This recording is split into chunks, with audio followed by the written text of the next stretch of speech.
zikoreshwa nk'imitako, ziriya nizo diode electroluminescente. Aya ni amatara ashyirwa mu bihingwa, bidashobora kubona izuba, maze agakora nk'aho izuba n'ubundi ririmo kuva. Aya ni n'amatara yitezweho kuzakemura ikibazo cy'amashanyarazi ku isi, kubera ko byatekerezwaga ko guhera muri uyu mwaka wa 2020 turiya dutara tuzakemura 70% by'ibibazo by'amashanyarazi ku isi. Ni amatara atwara umuriro muke, akaba amatara meza cyane ku bimera bitabona izuba, kubera ko ubushyuhe bwayo ntabwo bushobora gutwika ibihingwa. Ufite turiya dutara mu murima wawe wo mu nzu, nta kibazo ushobora kugira cyo guhindagurika kw'ibihe by'ihinga. Igihingwa cyagenewe guhingwa mu mpeshyi uba ushobora no kugihinga mu itumba, kubera ko biba bisa naho ari wowe utegeka izuba. Ni udutara dutanga urumuri rurimo ibinyabutabire nk'ibiri mu mirasire y'izuba, ku buryo buri gihingwa kibona ingufu nk'izo cyagakuye mu mirasire y'izuba. Ubusanzwe mu gihe hari urumuri ruhagije rw'izuba, igihingwa gikura mu buryo bwihuse. Mu minsi 30 yonyine igihingwa kiba gishobora kuva ku rubuto ruri mu butaka bateye kikamera, kikaba kigeze santimetero 30 mu minsi 30 yonyine. Mu itumba mu gihe hanze haba hari urumuri ruke, igihingwa gikoresha iminsi 100 kugira ngo kigere santimetero 30 z'uburebure. Gikura ku muvuduko muto cyane. Mu mazu y'ibihingwa akoreshwamo amatara ya LED, igihingwa gikura nko mu gihe hanze hari urumuri ruhagije. Biba bisa naho igihe cy'umucyo kiba umwaka wose. Nkuko mu gihe hari umucyo mwinshi abantu hanze ahangaha baba bishimye bafite akanyamuneza, no kubimera nuko. Ibihingwa bihinzwe muri ubu buryo biba biteye ku bimeze nk'ibitanda, ariko bikoresha ikoranabuhanga ku buryo ushobora kongera cyangwa se kugabanya urumuri no kuruhindurira amabara. Bivuze ko ushobora kongera umuvuduko wo gukura kw'igihingwa. Ukanda buto yonyine igihingwa ukabugishyize mu mpeshyi cyangwa se mu itumba, bitewe n'uko ubishaka. Uru rumuri bagenda banaruhindurira amabara, kubera ko buri bara ry'urumuri rifite icyo rikora ku gihingwa. Nk'urugero, urumuri rw'ubururu rutuma ikimera kigira uburebure buto. Urumuri rw'umutuku rugatuma igihingwa gikurura cyane bigitunga. Iyo aya mabara yose bayateranije, baba bagerageza kwihutisha igihe cyo kurabya ku gihingwa, ku buryo icyo kimera kidatinda kuzana imbuto. Ibi bisobanuye neza ko ushobora kugena ibara n'ingano y'inyanya uzasarura bitewe n'urumuri wazihaye zikiri mu murima.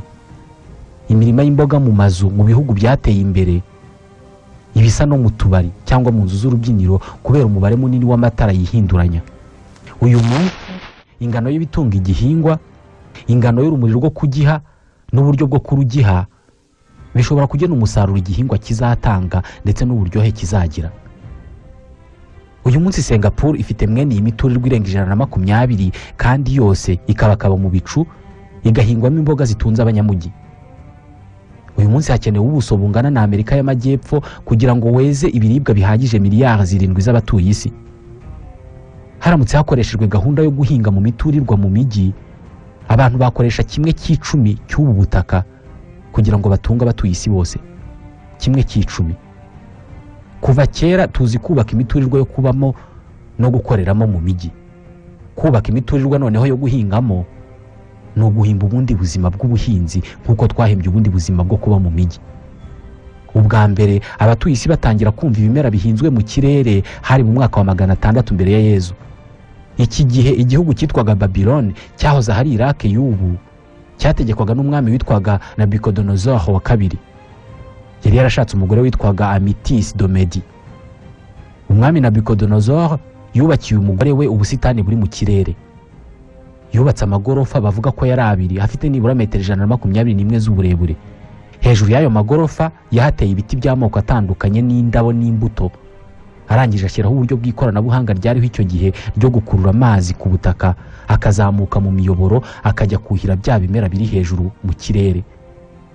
Abantu b'icyo gihe bavugaga ko ari ubusitani buri mu kirere busa n'ubutagize icyo bufasheho. Niba mu myaka 3,000 ishize abantu bariho icyo gihe barashoboye guhinga mu muturirwa, uyu munsi mu kinyejana cya 21 kuba abantu bahinga mu miturirwa nk'uburyo bwo kurondereza ubutaka n'amazi ntabwo byakabaye igitangaza.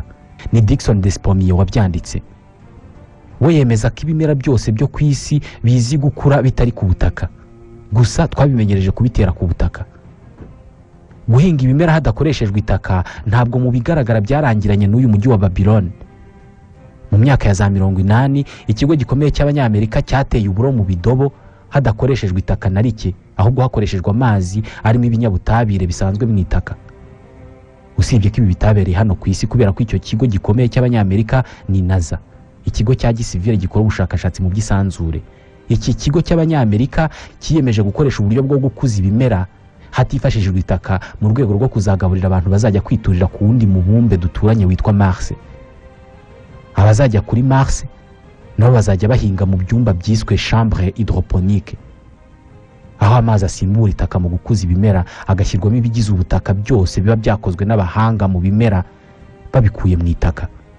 Ubu buryo bwo gukuza ibimera hatifashishijwe itaka burasa n'uburimo kureshya inganda z'ubuhinzi uyu munsi. Imirima y'imboga ziteye mu tuzu tw'ibirahuri ahatari itaka irasa n'imaze kwigarurira amazu menshi muri New York muri Leta Zunze Ubumwe za Amerika muri gahunda yo kweza imyaka rwagati mu mijyi ahatari ku butaka kandi ku buso bunini.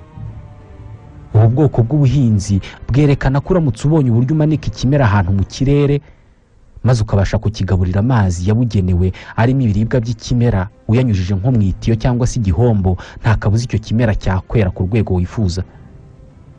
Ubu buryo bwo gukuza ibihingwa ahatari mu itaka bukoresha 5% by'amazi yagakoreshejwe n'ibihingwa bisanzwe bihinzwe mu butaka.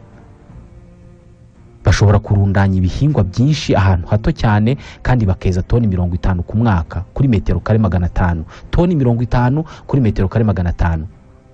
Umva indi mibare. Twakoze imibare dusanga inzu ifite amagorofa 30 ikagira umurambararo wa metero 200 ishobora kweramo ibiribwa byatunga abantu 50,000 mu mwaka wose. Ubu buhinzi burimo inyungu nyinshi mu kugaburira abanyamujyi kandi bakarya ibyahinzwe mu mijyi. Dickson Despommier. Ubu buhinzi bukorwa hapimwa ingano y'ibikenerwa n'ikimera bishyirwa mu mazi akenerwa n'igihingwa runaka. Bumwe mu buryo bwo guhinga gutya ni ugutera ibihingwa ku murongo mu bihombo cyangwa se amatiyo y'ibyuma manini cyane. Munsi yayo hakaba hari amazi akungahaye ku biribwa by'igihingwa akajya azamuka mu mupira cyangwa se amatiyo yerekeza muri cya gihombo giteyeho ibyo bihingwa. Buri gihingwa gifata ibyo gikeneye muri ayo mazi bitewe n'uko kingana.